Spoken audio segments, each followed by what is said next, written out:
Welcome to Aaron Mahnke's Cabinet of Curiosities, a production of iHeartRadio and Grim and Mild. Our world is full of the unexplainable. And if history is an open book, all of these amazing tales are right there on display, just waiting for us to explore.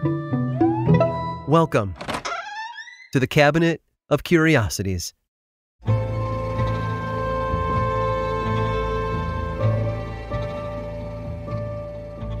There's an ancient proverb that says, "The enemy of my enemy is my friend."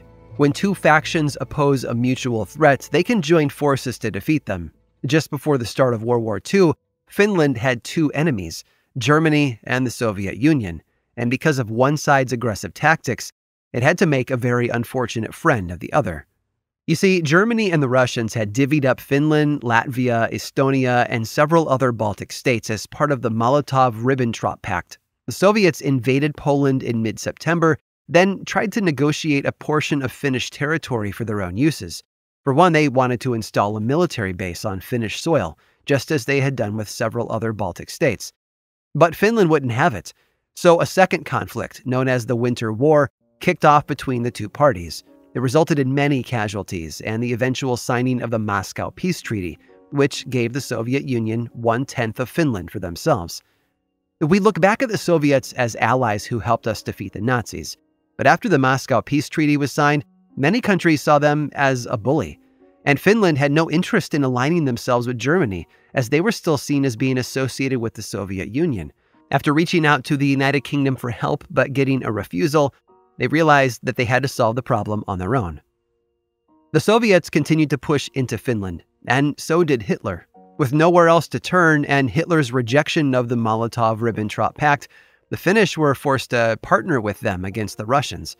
In 1941, Finland, now backed by Germany, was able to reclaim the land it had lost to the Soviets, including the city of Viborg. It was a great story, but even though the Soviets no longer occupied the territory, they weren't completely gone. You see, on their way out, the Red Army had left behind 1,000 landmines.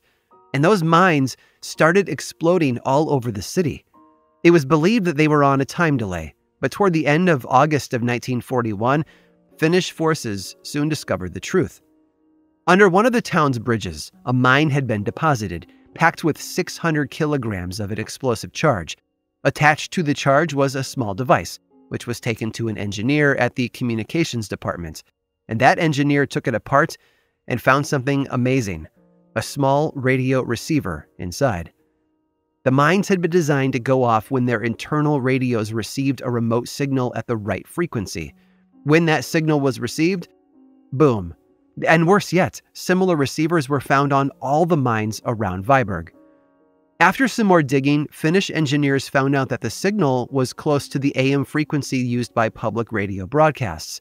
So they came up with a bizarre scheme to block that signal. A polka. Specifically the Säkkijärvi polka, which was looped for 24 hours a day by the Finnish public radio. As long as the song was playing, the Soviets couldn't set off their mines. Of course, it didn't take long for the Soviets to figure out their plan, so they changed the signal to match one of the other two radio frequencies used by the receivers. Well, the Finns figured that out too, and jammed every possible frequency with their polka. All day and all night, the fast-paced tune played out over the radio waves. 3 months later, only a dozen mines had gone off out of the thousands the Russians had planted. A long enough delay for their batteries to have run out, and the threat of remote detonation to no longer be a concern. The Soviets would eventually return and take back their territory from the Germans who occupied it, helping the Allies win the war in the process. But the Säkkijärvi polka became a major hit in Finland and an unofficial anthem at the end of the war. Today it stands as a fun reminder that, for a short time at least, Finland bested one of the biggest powers in the world, with nothing more than a little ingenuity and a whole lot of polka.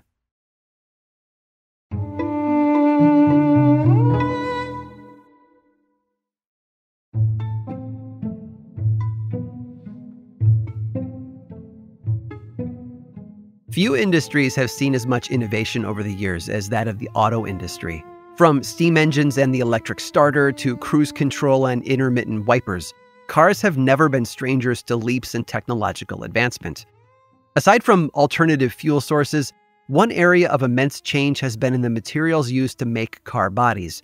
The earliest models were, unsurprisingly, comprised of wood. After all, wood had been used to make chariots, carts, wagons, and carriages for centuries. It only made sense to build the first automobiles out of wood as well. The Model T added aluminum panels to the equation, which improved strength and rigidity, while the 1950s saw the advent of fiber-reinforced plastic, or FRP. This new material was made from a polyester resin by companies like Chevrolet for their Corvette.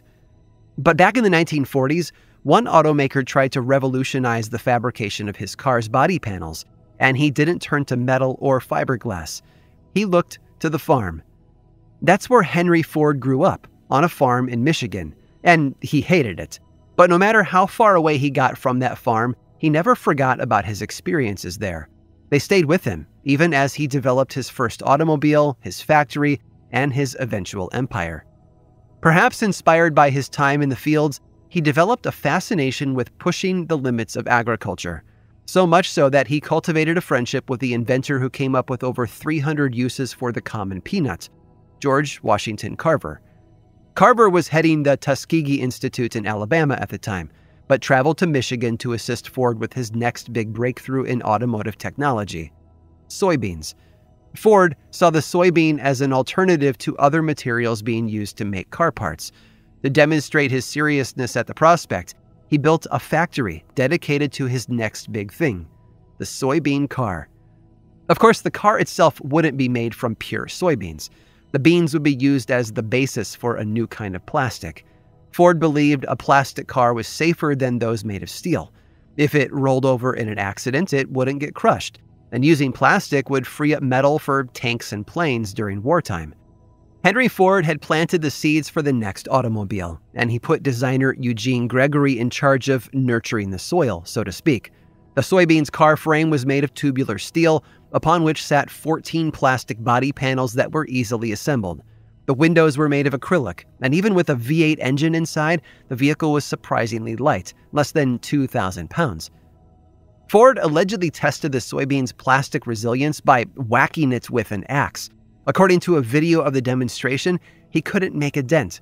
The prototype made its debut at the 1941 Dearborn Days Festival, followed by an exhibition at the Michigan State Fair the next year. Unfortunately, Ford's grand plan for the future of the car was ill-timed. World War II put a stop to all car manufacturing in the U.S., and Ford himself was already in poor health. He handed control of the company to his grandson in 1945. After the war, no one had any interest in making the plastic car anymore. Ford had poured millions into the project, and the result had been mixed. In fact, his engineer, who hadn't been a fan of the soybean car in the first place, was responsible for destroying the only prototype. No formula for the plastic exists today. However, Ford wasn't the only car maker with the bright idea to make one out of plastic. General Motors had tried their luck with a plastic automobile just a few years earlier. At the New York World's Fair of 1939, GM debuted two models of their own, but rather than use plastic made from soybeans, they turned to a clear acrylic, plexiglass. What they unveiled was a four-door touring sedan with see-through panels, allowing pedestrians and other drivers to gaze at the inner workings of the car as it drove by. The steel frame, the brackets and rivets, even the spare tire were all clearly visible, giving outsiders the sense that they had X-ray vision, like Superman.